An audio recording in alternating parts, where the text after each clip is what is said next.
আর বিশ্বনবী নিজের উট থেকে দুধ দহন করে ওনার বাড়ির এক কর্মচারীকে বলেছেন দুধ দহন করে সুমামার জন্য নিয়ে যেও। সবাই তো অবাক, ইয়ামামা থেকে আসছে নবীকে হত্যা করতে, বিশ্বনবী দেখে তারে জামাই আদর করে।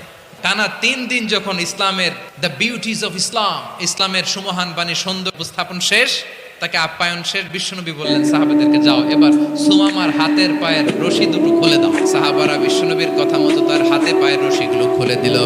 সুমামা মুহূর্তের মধ্যে মসজিদে নববী থেকে বের হয়ে ইয়ামামায় ফিরে না যে মসজিদে নববীর পাশে একটা খেজুর বাগান ছিল সেখানে চলে গেলেন। সেখানে একটা ছোট্ট কুয়া ছিল, কুয়ার পানি দিয়ে তিনি গোসল করলেন। সুবহানাল্লাহ পড়েন।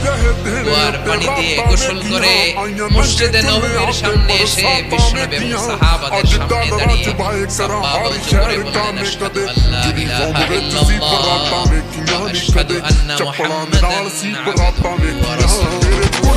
আল্লাহু আকবার।